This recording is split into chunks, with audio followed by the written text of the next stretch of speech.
This is the Lowco FC podcast. Here are your hosts, Wes Kerr and Misael Garzon. Welcome to another episode of Lowco FC. I am Wes Kerr, and I am joined by, as always, our May River Boys soccer head coach, Misael Garzon. And Misa, it has been a while since we've done one of these shows. We've been very busy with other, stuff that's been happening around the Lowco. We just had the RBC Heritage finish up last week. Congratulations to Matthew Fitzpatrick for taking home the title. A fantastic and unforgettable edition of the tournament. But we are back to talk some Lowco soccer. A lot going on. Misa, first and foremost, how are you doing? Doing good. Glad to be back. With a little break with the Heritage. I think the winner got, 3.4 million or something like that? More than the Masters. That's insane, by the way. That's pretty crazy. That's the extent. Go ahead. Yeah, I mean, what a crazy tournament. 3-hole playoff. Were you able to watch any of it? No. No, that's the extent of my golf knowledge is $2.4 million more than the Masters, and it was here. We're here to talk about some soccer because we are getting very, very close to the postseason in both the SCISA and the South Carolina High School League in soccer action. So I'll start with you. How have you been doing? Tell me about how those May River Sharks are faring as we get closer to the playoffs. Yeah, no, I had a good week. Defeated Carlton County Wednesday night away in region action. Then had a very tough game against a very scrappy Hilton Head team Friday night. Once again, game went to penalties. We were fortunate to be on the winning side this time. So it puts us in a great position come playoff run. So this is the last week. And we are in a playoff battle as we expected. So tomorrow, Monday night, if you're not watching this live, Monday night is the Bluffton Derby at the Den at Bluffton High School. So there are playoff positions at stake. And so we're kind of getting ready. It's unlike, it's very rare that we have a Monday game and we go from a Friday and a Monday, but come playoff season for the boys this year in the high school league, boys play playoffs Monday, Wednesday, Friday, and the girls do Tuesday, Thursday, Saturday. So it's kind of giving us a nice little prep before we start our playoff run a week after tomorrow. So yeah, May River 3-5 and the girls side Hilton at 2-6. So both of those teams battling for that last playoff spot, and then your boys looking pretty good at 6-3. So you guys are looking in good shape. Good, that's going to be an important Bluffton derby because Bluffton just a game back of you guys at 5-4. So going to be a battle. We'll get into more of the tiebreakers a little later and talk about that in the show. But a couple of big games ahead for a bunch of these region teams as they jostle for position and we make our final push towards what should be a very exciting playoffs here this next week. So looking forward to that. But we have a team that has already clinched the region championship. That's right. The Beaufort Eagles are officially the champs, the boys, the champions of Region 8 3A as they defeat Hanahan in penalties. Just a classic, exciting soccer match back on Friday to pull out the region championship. So what a fun team this has been to watch. They have been absolutely on fire over the second half of the year. They've won 7 in a row. The last loss was back on St. Patrick's Day, a 1-0 defeat to Phillipsons, but they have been cruising throughout the back half of the season. Now they're the region champs.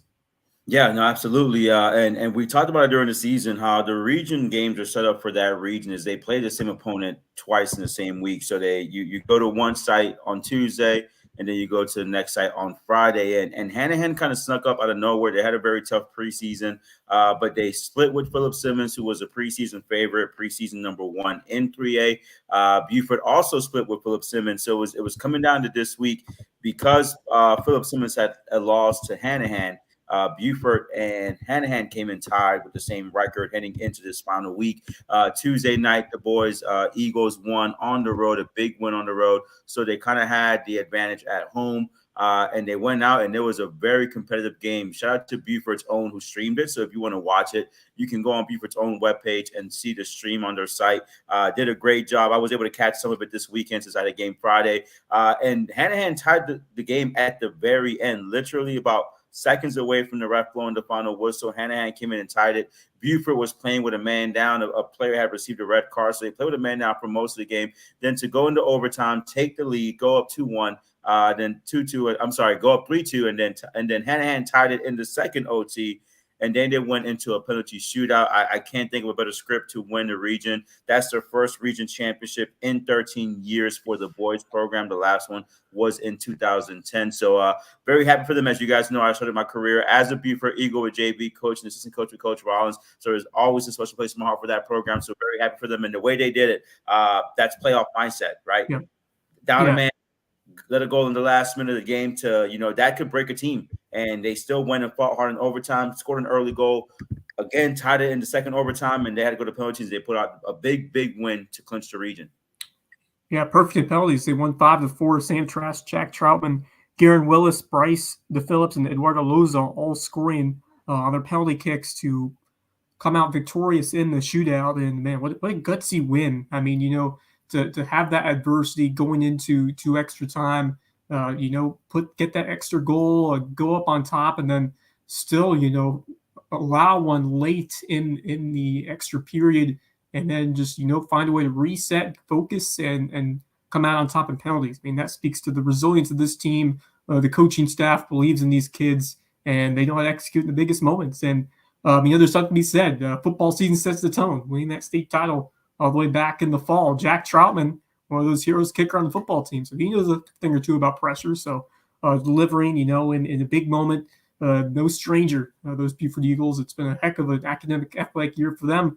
And now they are region champs and looking to make some more magic this spring. And one of those players is waiting for us to have him on here in the green room, and that is Ben Christian. Welcome, Ben, to the podcast. Congratulations on winning a region championship. Thank you so much. Thank you for having me. I really appreciate it. Ben, how are you all feeling? How are the vibes after pulling out just a classic win against Hanahan in penalty kicks? Well, obviously it was super nerve-wracking during, so it was a nail biter. But after, I think that was definitely each and every one of our happiest Beaufort High memories. Seeing Coach Rollins after 13 years win his region championship, he's gonna get his T-shirt. He greeted across the field. It's something I won't ever forget. I mean, we are still electric. We're hyped up. We're ready. So, Ben, we talked about it here before you came on. The adversity you guys faced in that last game, playing a man down for a majority of the game, and then letting the tying goal at the very end. How are you guys able to kind of stay focused with going to man down, and then right before overtime say, hey, still our home field, we still got region up for grabs, we just let a goal in, but we can still work through, and then pulling out the win at the end? Well, obviously, I think once we went a man down, we all started to relax a little bit because we were up 2-1 with a minute left, and we were like, all right, we gotta work hard. Beck's our workhorse. He's our striker, and he scores all of our goals. And when he went out, it really felt like the red card wasn't deserving, and we said, we got to do this for Beck. It's for Beck now, and we started hustling at the end, and then I think we started getting a little lazy because we were like 1 minute left, let's get it, and then we let that goal in, unfortunately. And then overtime, it just kind of was put into perspective that, hey, we really are a man down. We're going to face some adversity, but we got to, again, do it for Beck, not blame Beck for getting out of that game. And I think a lot of our guys stepped up, specifically Sam Trask, Cashel Bowles, some of our midfielders really just hustled, and we were able to pull it out, luckily. Well, the best teams always, rise in the face of adversity, and you guys certainly did that, and just very, very proud of how you approached the extra session with a clean mindset, and then same thing with that penalty kick shootout to come out on top and clinch that region. How does a red card like that help change you tactically as a group of players, and how did you respond so quickly and that overtime to go back up ahead? Well, so tactically, I think on the field, Beck was, like I said, our workhorse. So he would step. And without Beck, we really don't have that. So we started kind of parking the bus because we were obviously up 2-1. And although I think it worked for most of the half because they started to get frustrated, we wouldn't step their defense, and they were able to send those long balls over the top. And that's how they ended up scoring in the end. They slipped around the right side and tapped one in. But tactically, positively, we parked 5 in the back, and they weren't getting past that line unless they chipped it over the top. And luckily, Nigel Bell, he's a pretty shifty keeper, and he was able to come up a lot. But to turn it around in overtime, I will be completely honest. I was shocked when the ball came from the corner and Cashel Bowles hits it right up top. I mean, top right corner volley. It was pretty surreal. At that moment, I was like, I feel like we're really being blessed right now, because obviously with 10 man down, Cashel's not the tallest guy in the world, but he got on it. So we I think it was all about hustle. Yeah, no, three goals in regulation, overtime, all set piece goals, which is a great job. And speaking of resiliency, right? So last year you were part of the team that made that late push that got you guys into the playoffs. You beat us. I don't want to talk about it anymore. Let's just move on. But then you turn around, you beat James Island, the eventual region champs in 4A. How did that help you guys last year as juniors and not having a big senior class and going into 3A? Playing in such a tough region for the last 2 years as you guys did in 4A and being competitive, making that region push. And even earlier this year, when we played each other, maybe we were at Beaufort, you guys were down early 3-0, and the final score ended up being 4-3. So there's always been a sense of resiliency with this team. How has that helped you guys for this year and the run you guys have made so far to be region champs? Well, I definitely think that at least our current senior team, we've all played together since elementary school. I mean, this group of guys has been together forever. And as juniors, we always wanted to work hardest to prove ourselves on the team, because although we didn't have a huge senior class, it definitely was hard to find those starting spots or even those role player spots. So we always worked hard. But I remember that James Island game, we were like, we're not going to make playoffs, but this is our time to prove ourselves. This is our time to show why we should be out on the field, because we do believe we deserve that. Not only because of chemistry, but just because of hustle and hard work. And when we made that James Island push, it really felt like anything was possible. And I knew that if we could come back in a season like that, there's no way we can't win with 10 men down. You mentioned heart and hustle, and one of the guys who has displayed that most, and unfortunately, had a really tough setback last summer, Anderson Jones, who was such a vital member of both the basketball and the soccer teams, just with his unending hustle and determination to do whatever it took to win on the field.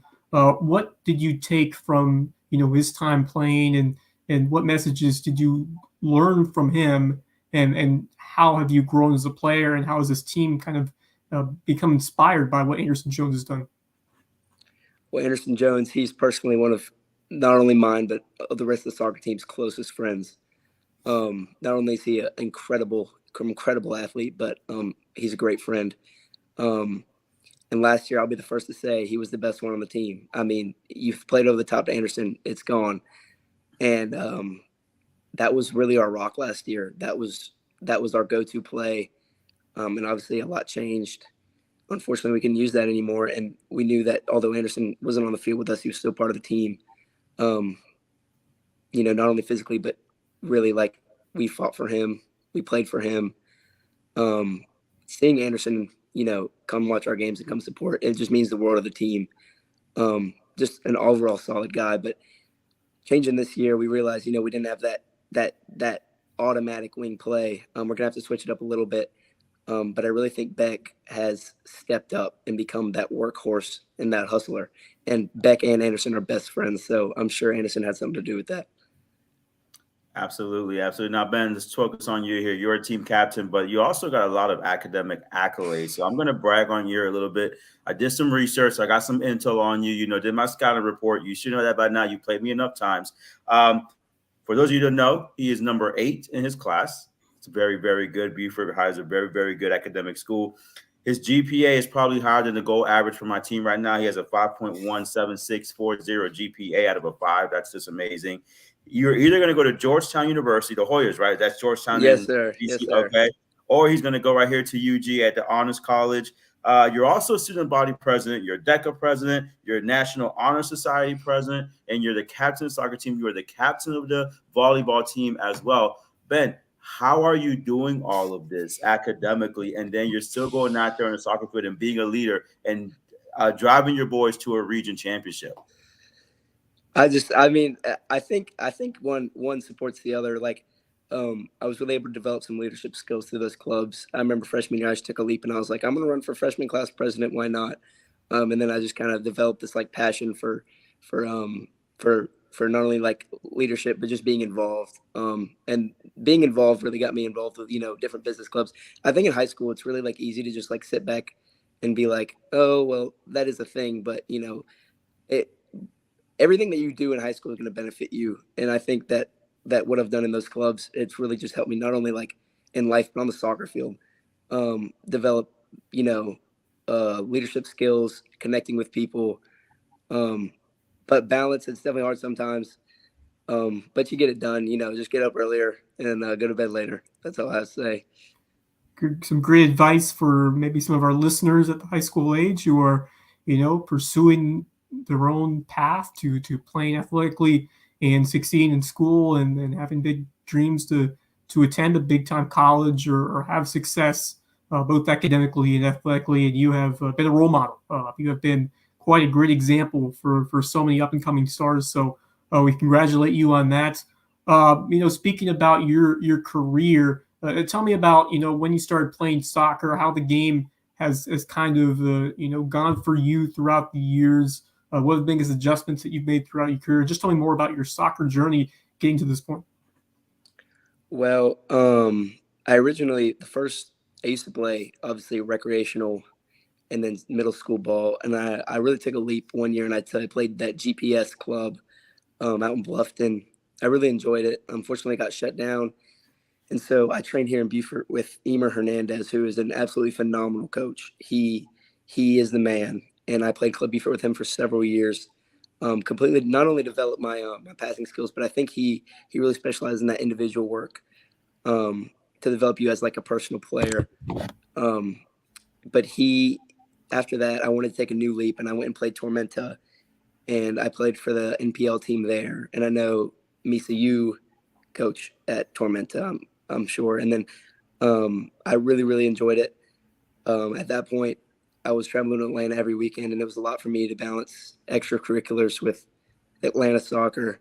But at that point, I really thought I wanted to try to get into the best school through soccer that I could. And that's when I traveled to Georgetown, and I went to their soccer camp, and I talked to their coach a little bit, and I realized if it's this hard to balance in high school, it might be really hard to balance in college. And I thought I saw myself really as a student there, not only as an athlete. And so that's what really got me interested in these different colleges. So soccer can be a good gateway for that. And then this year I returned to Club Beaufort. We had a great season. I play over in Burton in a local Hispanic soccer league, which is awesome. But I look forward to not only college. If I'm not playing on a team, I hope to play club or intramural, just to keep it with me for the rest of my life. Yeah, no, absolutely. Shout out to Coach Emer, who has done a phenomenal job at Beaufort with what he has over there at Club Beaufort. And you mentioned earlier, with Coach Rollins being your head coach since in your career at Beaufort. Tell us a little bit about him, how he is as a coach, as a person, how he's helped you and supported you, not just as a player, but as a student as well, and how special it was for you guys to give him his first region championship as a boys coach at Beaufort High. I couldn't speak more highly of Coach Rollins. He is not only a good coach, but he's an incredible man. If anybody on the team grew up to be just like Coach Rollins, then that's a dang good thing, because he's the man. He's an incredible soccer coach. Obviously, has so much soccer experience. But I think what really makes him special, he's really a life coach. He's helped me throughout the years with support.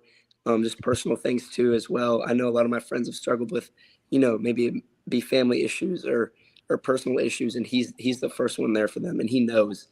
And that's something special about Coach Rollins. And I remember freshman year, he was like, I want to win region so bad. I want the region t-shirt. And it was always our dream, but it kind of felt out of our hands, especially being on JV. And as we got older and we made that James Island win, I really felt like it was possible. And this year, seeing him when we won the region, just how passionate he was and how much so right when we scored that goal, Coach Rollins came and jumped in our circle and he started jumping up and down. We poured the Gatorade on him, and I've never seen him so ecstatic. I think a lot of our players got really emotional because this is what we've been wanting for 4 years. But he's the type of coach that's going to push you to do so. And just seeing him celebrate was pretty surreal, because if anybody deserves it, he deserves it. And you made that happen. You have been a big part of that rise to where you've reached now, and you guys have put in the work on a tireless basis, and it's just got to feel so good. I mean, especially pulling out the region, clinching it the way you did, dramatic fashion in that penalty shootout. Just describe what was going through your minds, and 5-4. I mean, it always seems to be that one save that is the difference. So tell me about that save that determined the shootout. Oh, I can't give more praise to Nigel Bell either. I mean, I know when that last goal went in overtime, he felt like it was his fault, which is not true. I was right behind that ball and I saw it, and it was going out of bounds, and it just right curved in. And I think he started getting emotional because he felt like this game was on him. And we told him, we were like, Nigel, you got this, man. Like, if anybody got this, you got this. And we picked the 5 most reliable players on our team. I had no doubt in any single one of them. When Nigel made that save, it was actually on their number 7, who is incredible. He's from Spain, I believe, but he had been cooking us all game, frankly. And we thought, oh, he's going to make this shot. And Nigel just saves it. It was huge. I think right when he made that save, we knew it was over because we could rely on our guys. And at the end there, it was on Eduardo Loza, who is a junior. He is not a senior. And I think that was pretty awesome for us because we knew we didn't have a doubt in Eddie. And being a junior and having that, it really is your little moment of fame, which is pretty awesome. But he was, I'm sure he still feels on cloud 9 right now.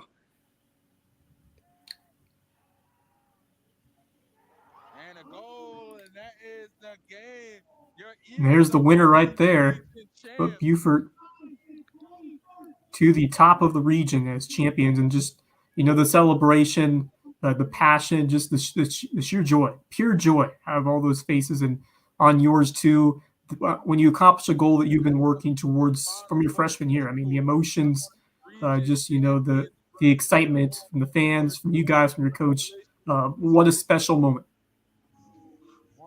It was pretty surreal. I still am not over it. I keep on, right before I go to bed, I'm like, man, we won region. It's real. And also, I mean, just quick shout out, man, Beaufort's own. What a terrific job they have done.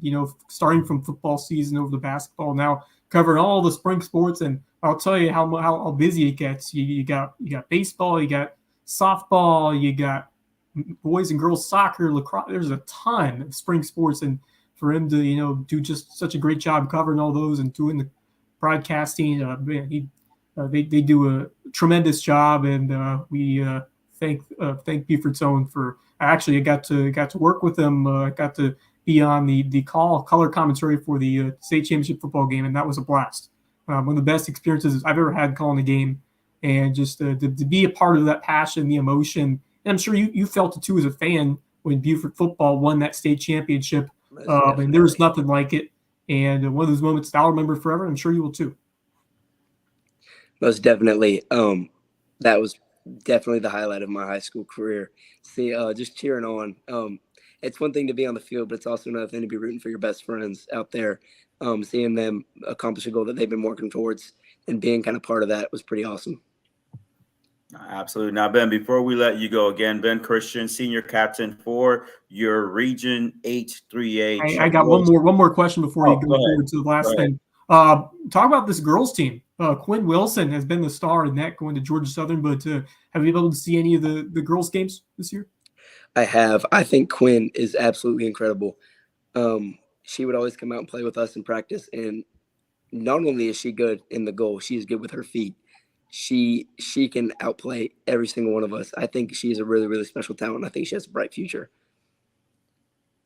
Absolutely, she is. We had her on a few weeks ago, her and Gwen. So she's does it for great things at Georgia Southern as well on a soccer scholarship. So again, Ben Christian, region champion Ben Christian. Let me put some respect on your name. For the Beaufort boys soccer program, he is a captain. He's also president of everything at Beaufort. Apparently, like he's just president of the food club, president of the drama club. Anything out there, he's a president. Just reach out to him. He'll hook you up. Beaufort Eagles. But before we leave, I know you guys did a penalty shootout to win the region championship. That was stressful. I know you're undecided between Georgetown and UGA, and that could be very stressful and everything you got going on. But are you ready for the Lowco FC penalty shootout? Possibly the most stressful situation you've ever found yourself in. Oh, I think I'm ready. All right. So there's no Gatorade here. I just checked. There's no Gatorade, so we don't have any Gatorade parades. But question number one for Ben: who is your favorite soccer team? Ooh, I grew up a Messi guy. I'm gonna have to go FC Barcelona. Okay, that's not a bad choice, Barcelona. All right. Question number two. I think you answered this one already, but who is your all-time favorite soccer player? Lionel Messi. Leo Messi. World. So how did you feel when we won the World Cup this past winter? Oh my God, just seeing him celebrate like that, I cried. I was like, oh my gosh, it's unreal. I was really mad at France. I was like, oh, it's in the bag, it's in the bag. And then obviously Mbappe is just unreal. But what a fun game!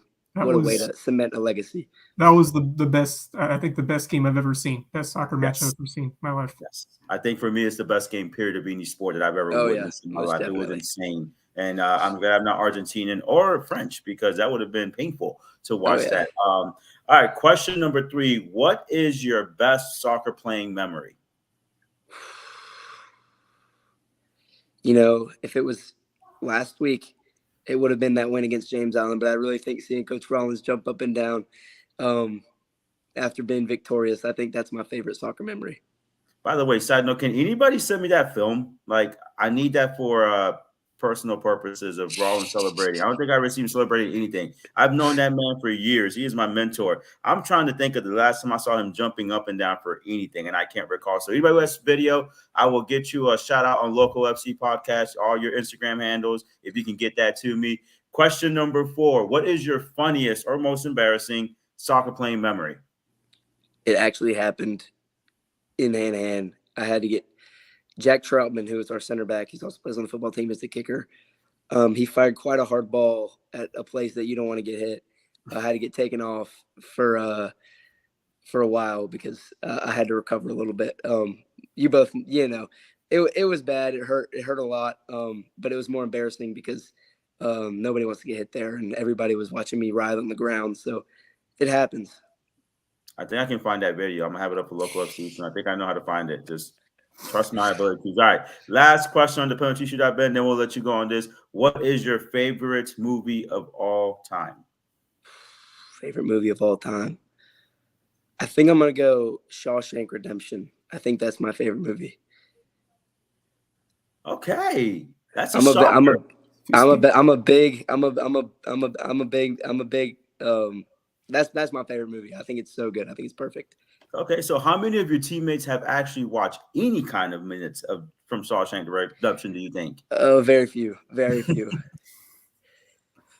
Well, the great choices there, Ben, and we thank you for coming on, and just congratulations on a fantastic season and high school career, both academically and athletically, and we wish you all the best going forward into the playoffs.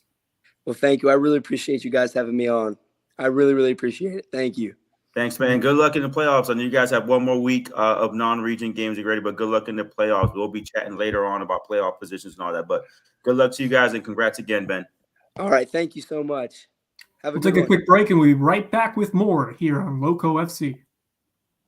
Hey, Lowco sports fans. This podcast and all of our grassroots local sports content are made possible by support from community sponsors, including Mickelson Law Firm, the official real estate attorneys of Lowco Sports, and the presenting sponsor of our Hilton Head Christian Academy coverage. Our original sponsors are still among our greatest supporters. Ryan and Tiffany Mickelson are community pillars who will be in your corner no matter your legal needs. When you need legal representation, call on the attorneys who support Team Lowco. Call Mickelson Law Firm. Hospice Care of the Lowcountry, the official hospice provider of Lowco Sports, and the only not-for-profit hospice in southern Beaufort County.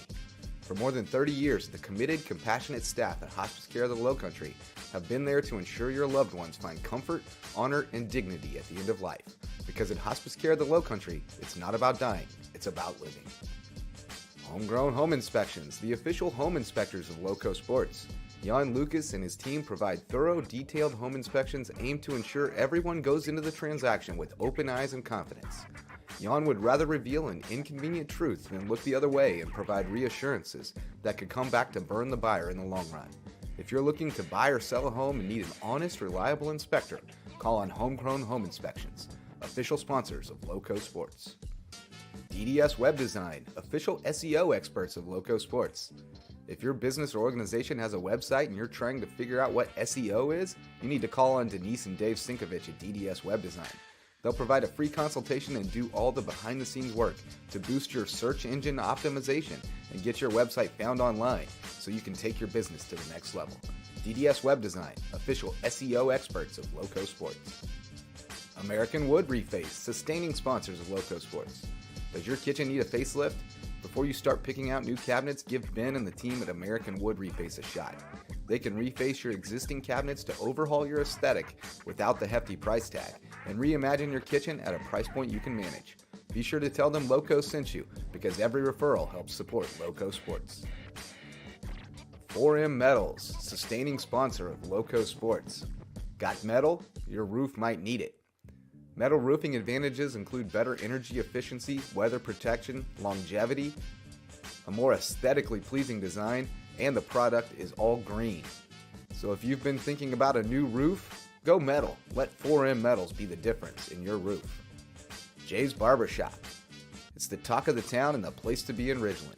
If you need your ears lowered, head over to Jay's for a fresh cut and great conversation with good folks. And tell them Lowco sent you. Local Pie, official pizza sponsor of Lowco Sports. They sling some of the best pies in the Lowco, and my kids say the mac and cheese is the best around. Hungry? Hit up Local Pie, longtime supporter of Lowco Sports. Barefoot Floor Care of the Lowcountry, the official floor cleaners of LowcoSports.com. If your feet tell you your floors need cleaning, call on Barefoot Floor Care of the Lowcountry. They provide residential and commercial services, including cleaning carpet and area rugs, tile and grout, upholstery, curtains and drapes, mattresses, and more. But most importantly, they'll get those floors so clean, your feet will thank them. Barefoot Floor Care of the Lowcountry. Hilton Head Prep is a sustaining sponsor of Lowco Sports, and we tell you all about the Dolphins' athletic exploits. But did you know it's also the #1 ranked private K-12 school in Beaufort County and ranks in the top 2.5% of schools nationwide? Visit hhprep.org to see what Hilton Head Prep has to offer. Beaufort Academy is a sustaining sponsor of Lowco Sports, and we love covering the Eagles. With a student-to-faculty ratio of 7-1 and an average class size of 14 students, Beaufort Academy could be just the educational solution you're looking for, with more one-on-one attention. BA has a strong history of working with the whole child to prepare each student for college and life. Check them out at BeaufortAcademy.org. Thank you to all of our sustaining and supporting sponsors for their support of LowcoSports.com. Go Lowco!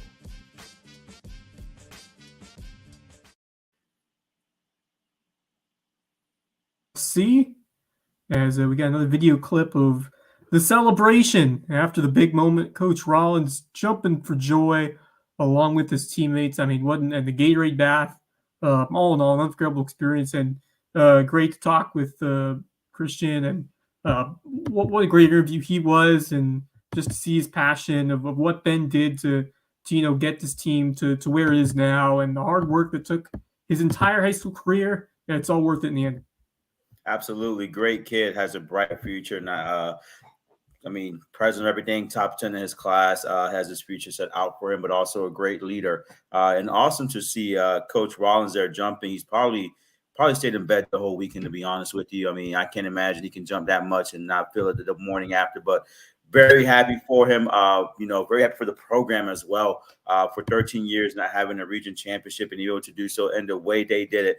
Ben touched on it, right? Last year, the run they had at the end, beating at the time was the 1 and 2 seeded teams in the region to kind of sneak into the playoffs towards the end, and just building that momentum here into 3A, winning what looks like to be the toughest region in Lower State in 3A, with 3 top 10 teams in that region: Beaufort, Philip Simmons, and Hanahan. But very happy for him. Ben was phenomenal. I think they're going to have a deep run in the playoffs, so it may not be the last time we hear from him. But again, congrats to Coach Rollins. He's my mentor. I've never hit that, so I'm very happy for him. And I'm very happy that we found the video as quick as we did.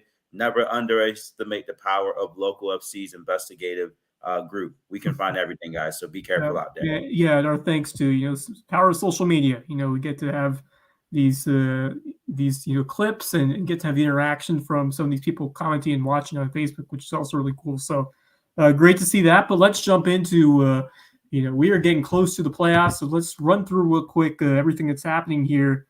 As we first of all, I want to give a quick shout out to the May River High School lacrosse team, because they have reached the semifinals in the Class 1A to 4A playoffs, and they just an absolute classic, knocking off Bishop England in overtime, coming back, and then getting the OT victory. Just an electric scene over there. And how awesome is that for the Shark program and for that team? Oh, look, man. So let me tell you something. So they do a little horn thing when they score a goal, like a boat horn from SpongeBob SquarePants. And so we're on our game at the soccer field. So, we were kind of annoyed because we couldn't watch the game because it was at the same time as our game. And for those of you who know, May River and Bishop England, especially boys soccer, have a very interesting history. So we were trying to keep track of the score, but we were so into our own game that we just kind of lost track of how many horns were blowing and the celebrations and stuff. So at the end, we hear, like, before our overtime, before we go into overtime or somewhere in that point, I just hear like sirens and horns, and we honestly thought something happened. Like, we're like, did something catch on fire? Did somebody get injured? Like, what is going on? Because there's like sirens going off and horns, completely unbeknownst to us that they had just come from behind. And they came from behind, 90 seconds left in the game, down to, tied it up, and then scored the winner in overtime. And I said on social media, but I'm going to say it here again because, hey, it's us in Bishop England. This is the second time a boys playoff team has come to May River High School, and we're up and so close, and then they end up losing. So congrats to Coach Dyer. Congrats to the lacrosse program. They are now in the Final Four. They go up against a very tough Lucy Beckham team to kind of play for that state championship spot. But great atmosphere, great win. Very happy for him. Brooks and I are going to have a nice little chat Monday for the comments he made Friday in the local lowdown. If you don't watch that, go ahead and watch that. But I'm very happy for him, and I'm very happy for that program and for those boys for pulling off what they did in such dramatic fashion Friday night. Yeah, and just a quick question: when do they play that? I haven't seen a day yet on the Max Preps or on the bracket of when that semifinal is. Producer Justin popping in. They're going to play Tuesday night, tentatively at 6 p.m. All right. So what's Tuesday night at 6 p.m. at Lucy Beckham? At Lucy Beckham. Here. So win would put us in a state championship. So what a season it's been for May River High School. And going back to soccer, what a thrilling pair of region races in 7-4A that we've been having. Let's get to it right now. Of course, James Island, you look on the boys' side at the front runners, they're still unbeaten at 8-0 in conference play. But May River at 6-3, Bluffton 5-4. So a battle there as we get close to the Bluffton Derby for who's going to take second place. And I'm sure you're aware of all the region tiebreakers and the scenarios that could happen. So just give me a quick rundown of where we sit with just a week to go in the regular season. All right, so here's where we are. So our region tie-breaking system, the first tiebreaker is head-to-head. So as you look right now, James Island is in first place. They've already clinched the region. They are going to be the 1 seed into the playoffs. We are currently in second place at 6-3. Bluffton is 1 game behind us in 5-4. And then Lucy Beckham is right there at 4-5. Hilton Head was officially eliminated Friday night when they lost to us. But right now it's pretty much 3 teams fighting for the last 3 spots and how we finish. May River is guaranteed no lower than 3rd place, regardless of the results. But if we win Monday night in the Bluffton Derby, we clinch 2nd place. And then depending how Lucy Beckham does in their final 2 games, they play Carleton County next week, I believe Monday or Tuesday. And then they play James Island on Thursday. So if Lucy Beckham wins both games, they finish 6-4. They will finish ahead of Bluffton. As a 3 seed, Bluffton will be the 4 seed. If Bluffton beats us by 1 goal, we own the tiebreakers. We finish 2nd place, even if Lucy Beckham wins the last 2 games and we all finish 6-4. And then I believe the tiebreaker between Bluffton and Lucy Beckham is going to come down to what the final results are for Lucy Beckham's last 2 games.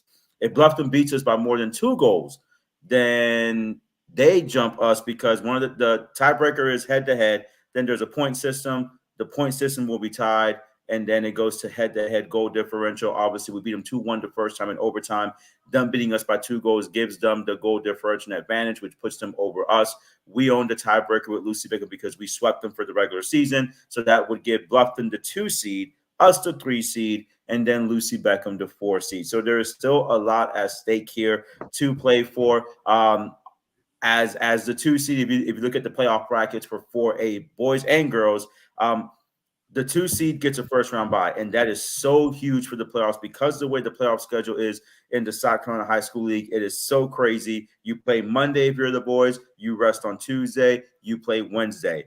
Monday, you pray that there is no rainouts, especially us. We're still having a grass field, but that rest gives you 2 extra days to rest before you play a second round game. And the other big factor, which for us is huge, and why we want the second seed and why Bluffton does as well, and Lucy Beckham, to be honest, is because the second place game is at home. So we have the playoff brackets here. The 2 seed gets a first round bye, as does the 1 seed for Region 7. And then the 2 seed plays host to the second round playoff game.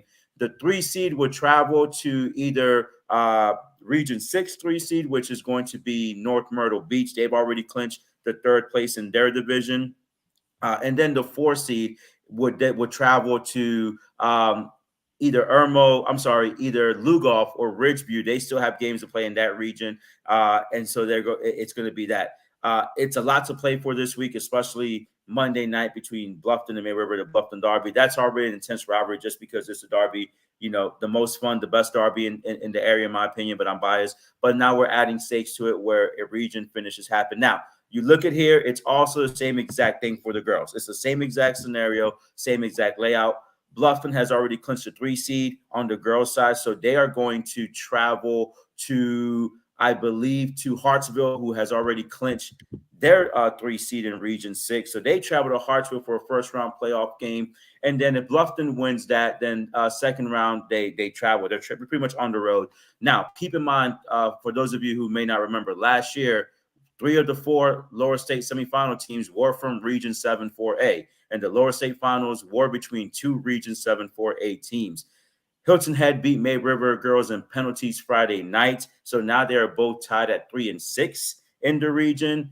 Bluffton and May River play in the girls' version of the derby on Monday. Hilton Head plays James Island on Monday. If May River wins and Hilton Head win, we go into a tiebreaker scenario, which is all complete chaos because they're all tied. It goes into goal differential in region play. If Hilton Head wins and May River loses, Hilton Head gets the 4 seed. If May River wins and Hilton Head loses, May River gets the 4 seed. So there's a lot to play for on the boys and the girls side. Now, with, again, same thing, seven travels to Region 5-3, which in this situation for the girls, either May River or Hilton Head will travel to Irmo or Lugoff Elgin for the first round playoff. And as I said earlier, Bluffton girls travel to Hartsville. Now, for the boys, the second place team gets a first round bye. The 3rd seed travels to North Myrtle Beach, and the 4th seed will travel to the winner of Lugoff and Ridgeview. So I know that was a lot, but are we really surprised with us that this Region 7 playoff scenario is down to the last week of I feel like I'm the guy in the GIF with the crunching the numbers and about what all that means. But it's a lot of scenarios at play as we get into the last week of the regular season, and it just goes to show how close these teams are. All the parity between both boys and girls. We got teams fighting to the last game to get into the playoffs, and whoever does in the girls' side between May River and Hilton Head, you got to give them a fighting chance. They're being battle tested, whoever gets through, and going to be a tough out no matter which one of those teams progresses. So I'm very excited for that. So everything to play for both May River and Hilton Head on the girls' side, and then you mentioned some of the seeding up for grabs on the boys' side. So I'm very excited. Just adds so much more intrigue to what's at stake in this week of action. So cannot wait to follow on Twitter and see what's going on across this region. But let's take it over to Skiza, because playoffs are getting close over there as well, and a couple notable scores that I saw recently. And how about the JP2 girls beating Hilton Head Christian Academy 4-1? Hollis Melnick with 2 goals, Evelyn Melnick and Paige Winiger with 1. And then how about Trinity Grace Maxwell? She has been a brick wall as a goalie. She has been an unbelievable force out there, keeping those balls out of the net. Yeah, no, she's been phenomenal. That was a huge win for them. That we talked about that game a few weeks ago, and how that game would go out, and JP2 kind of just controlled the game and dominated, and getting a very favorable result, which would be huge as they get ready for also their late season push to go into the playoffs. So, JP2's had a great season, as has Christian Academy. We know on the Skeezer side here for boys and girls, we have a lot of good competitive teams. And so right now it's iron sharpening iron, getting ready for playoff pushes and playoff runs and playoff seedings. But a huge win for JP2, definitely 4-1 against Christian Academy, which has a very strong team, has been a traditionally strong program. That's a big win for them. Yeah, so very excited for JP2, that girls team, and the boys team. Just getting to that state title a year ago. You got to think that they're on track to produce another strong postseason run. So I'm excited for that one. Hilton Head Christian County, Hilton Head Prep, that girls game coming up this week. Man, I'm excited for that. I will be there, and I got to see Hilton Head Prep play a few weeks ago. And certainly there are some holes. I think the defense. I think they wish they could have been a little better against JP2 in some parts of that game, but still a very talented team. They got some finishers. I think the back line and the goalkeeping is something they're definitely going to want to try to improve on as they get closer. Certainly, getting opportunity to fix things from what we've seen, and the JP2 fight put up almost getting Hilton Head Prep on the road. Although, from what I heard, there was some breaking news about that regard. Justin, you sent me something about a piece of news that you saw concerning that game back on the 31st. Oh, Philip. Oh, I thought he was coming. I was going to say, there he is. Yeah, they replayed that game. You were at the first meeting, Wes. I believe Hilton Head Prep won 3-1. There was a non-qualified official. The game was protested. They replayed it, and Hilton Head Prep won 3-2. So another hat trick for Ashley Brothers, though. She did it both times. So even though the game was it was wiped out, she still replicated that same result. So that's pretty cool. Yeah, they did play with they had a referee come in that was not the I guess an official one that regulated the game. Then he went back up to the press box and did the announcing. So not only did the announcing, but he was he was over there watching. So it was very interesting. But I guess the game was protested and ended up not counting. So, very interesting result. But just once again goes to show how close those two teams are, and I'm excited to see how both these teams fare as we get closer into the postseason. So a lot of good going on over there at Skeeza. Real quick, we're getting close to an hour, so I want you to tell us about some teams that you think might go deep, and teams that might be built to make that long push towards the championship. Yeah, absolutely. So I think on starting with the 4A Region 7, like I said before on the girls side, don't be surprised if you see a lot of Region 7 4A teams represented deep in the playoff run again this year. Just because you look at the scores, right? You see Bluffton girls beat James Island earlier this season. Couldn't do it again at James Island, losing 3-0 earlier this week. May River girls, who are now fighting with Hilton Head for the last playoff spot, they lost by 1 goal to Lucy Beckham and James Island.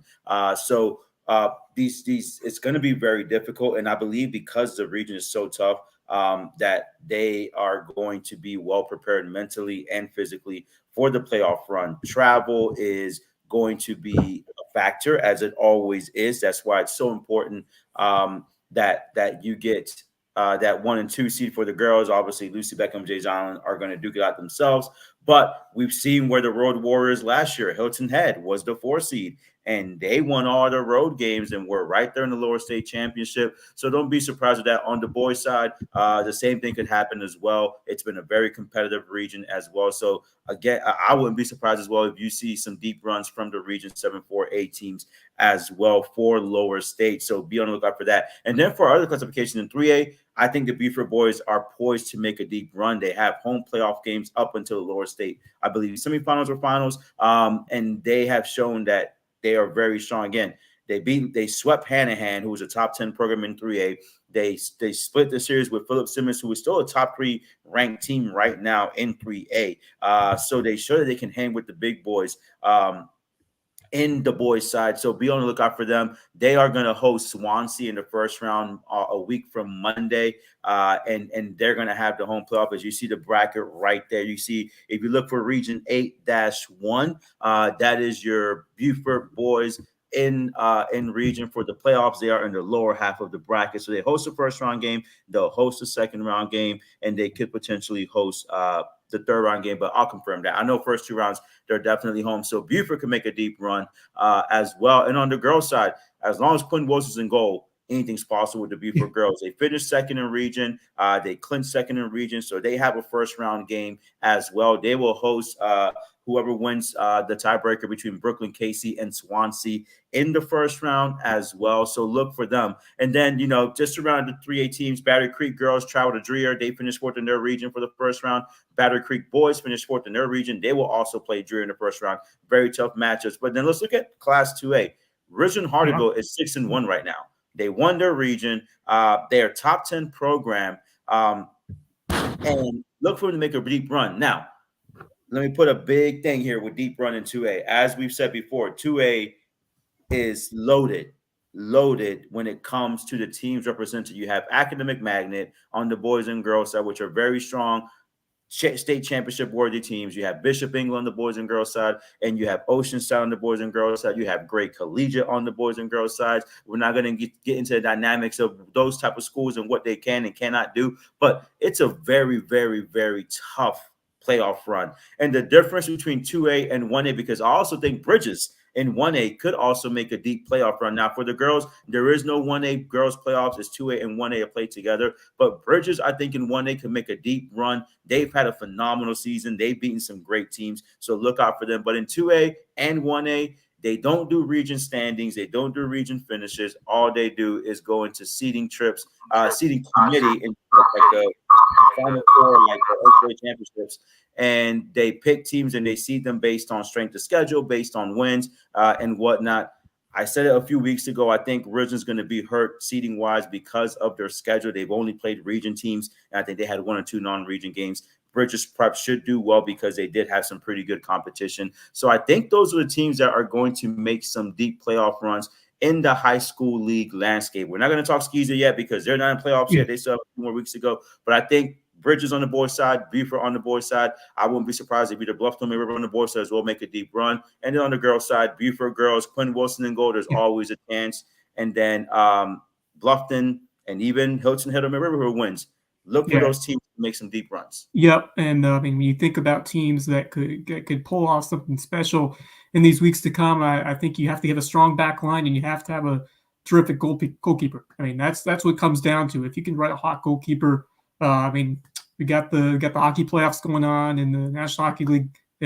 We've seen so many times teams with that hot goalie, they go all the way and win it. But very similar in soccer here in this level of the high school league. And Quinn Wilson fits the bill. Beaufort boys, what a performance by their goalkeeper.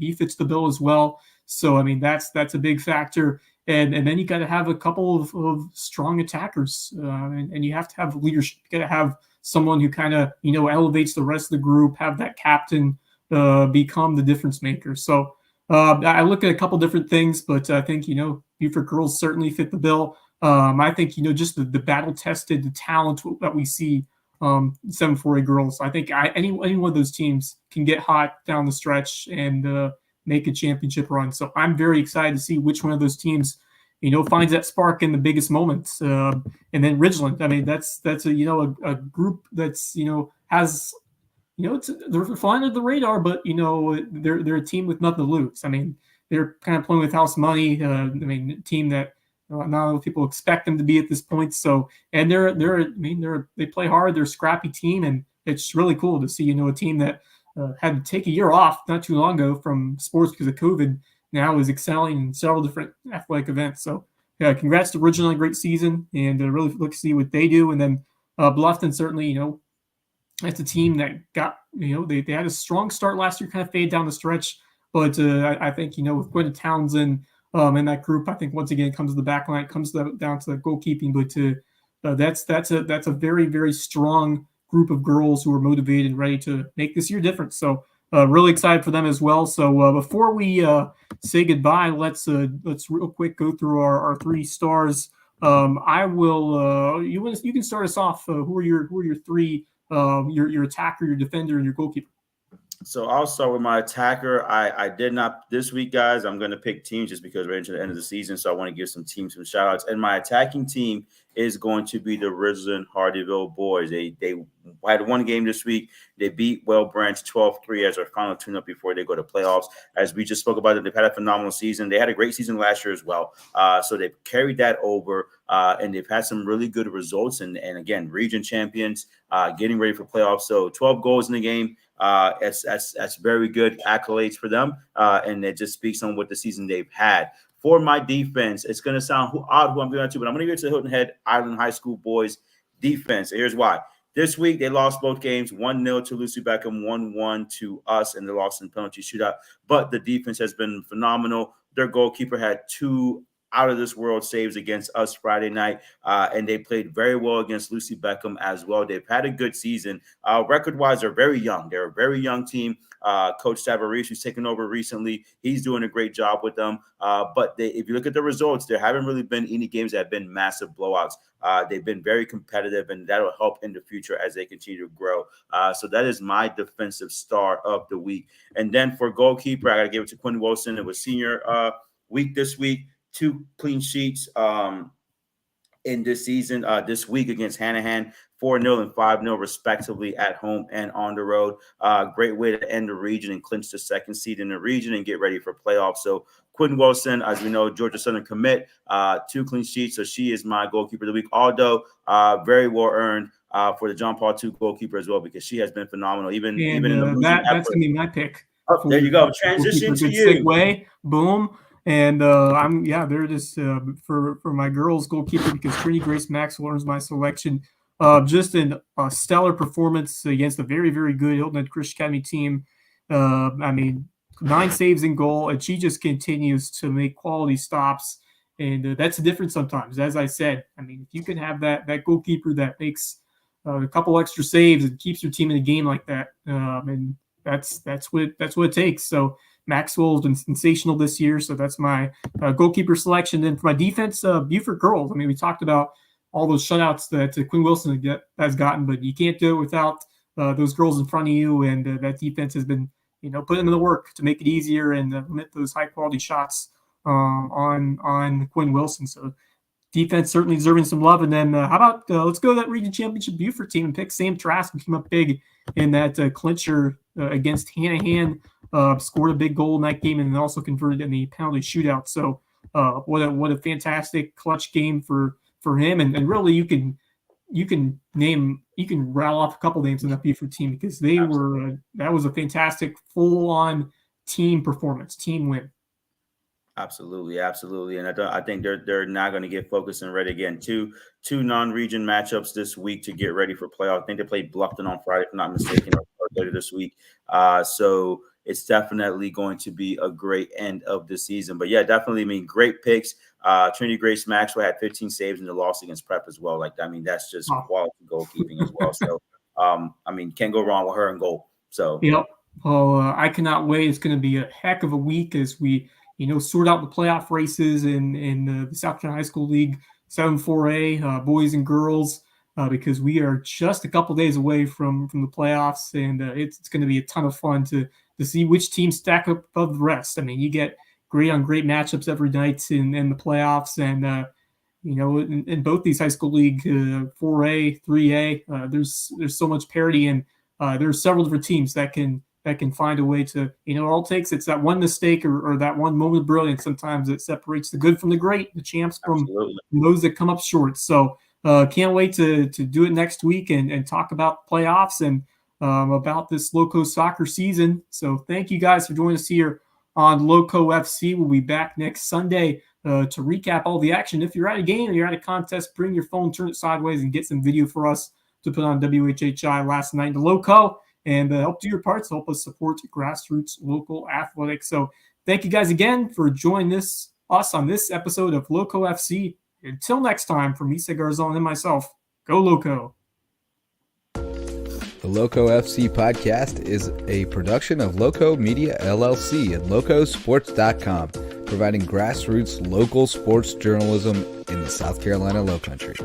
To become a sponsor of this show and market your business or organization to our audience, send email to locosports@gmail.com. That's LOWCO sports@gmail.com. You can also support us on Patreon at patreon.com/locosports. Your monthly pledge will help us continue to provide great grassroots local sports journalism. Go Lowco.